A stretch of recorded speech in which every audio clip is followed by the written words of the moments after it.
Shalom, selamat pagi saudara yang dikasihi Tuhan. Kiranya berkat, damai sejahtera dan sukacita dari Tuhan Yesus Kristus senantiasa menyertai saudara sekalian. Sebelum kita mendengarkan firman Tuhan dan renungan, marilah kita berdoa. Tuhan Allah Bapa yang baik, kami sungguh bersyukur dan berterima kasih atas kebaikan dan kemurahan-Mu ya Tuhan. Karena Engkau selalu melindungi dan memberikan pertolongan dalam kehidupan kami. Jika saat ini kami akan mendengarkan sabda firman-Mu, kami memohon Tuhan mengurapi kami dengan Roh Kudus-Mu, agar kami dapat mengerti dan memahami apa yang Tuhan sampaikan kepada kami. Dan biarlah firman-Mu selalu membimbing kami di dalam kami menjalani kehidupan ini. Terima kasih Tuhan. Di dalam nama Tuhan Yesus Kristus kami memohon dan berdoa. Amin. Saudara yang dikasihi Tuhan, bacaan firman Tuhan saat ini diambil dari TB 2, Kitab Ulangan pasal 6, ayat 17 dan 18. Demikianlah sabda Tuhan. Haruslah dengan sungguh-sungguh kamu berpegang pada perintah Tuhan Allahmu, pada peringatan dan ketetapan yang diperintahkannya kepadamu. Engkau harus melakukan apa yang benar dan baik di mata Tuhan, supaya baik keadaanmu dan engkau memasuki serta menduduki negeri yang baik yang dijanjikan Tuhan dengan sumpah kepada nenek moyangmu.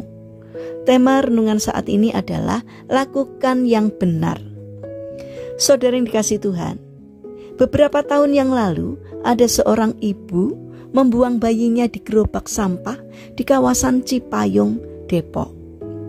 Setelah ibu itu bisa melakukan proses persalinan sendiri tanpa bantuan orang lain di rumahnya, ia lantas membekap mulut dan hidung bayi itu hingga tewas.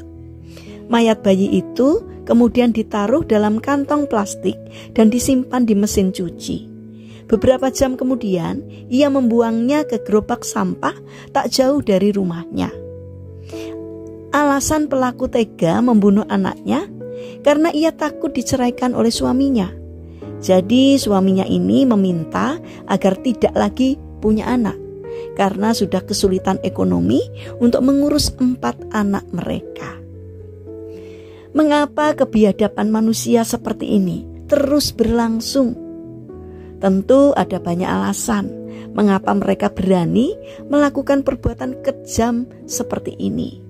Di antaranya karena himpitan ekonomi, ada juga karena depresi, frustasi, atau karena stres. Tetapi apapun alasannya, tetaplah tidak dibenarkan secara hukum maupun menurut ajaran Alkitab.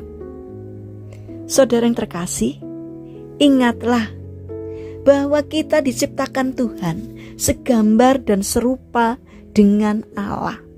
Sudah semestinya kita memiliki karakter yang baik, seperti karakter yang dimiliki oleh Allah, yaitu mengasihi. Jika karakter kita berubah jadi jahat, bengis, biadab, tak ada kasih, lantas kita ini gambar siapa?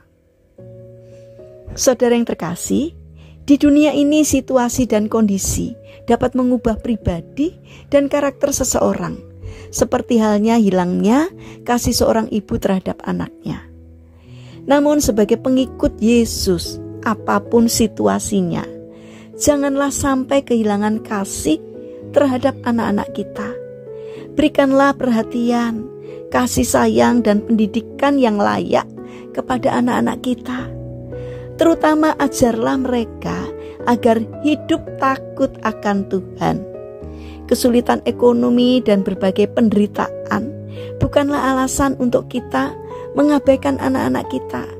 Sebab Tuhanlah yang akan memberkati kita apabila kita selalu berharap kepadanya. Anak adalah pemberian Tuhan, karena itu sayangilah mereka dan berjuanglah untuk mendidik mereka dengan kasih sayang.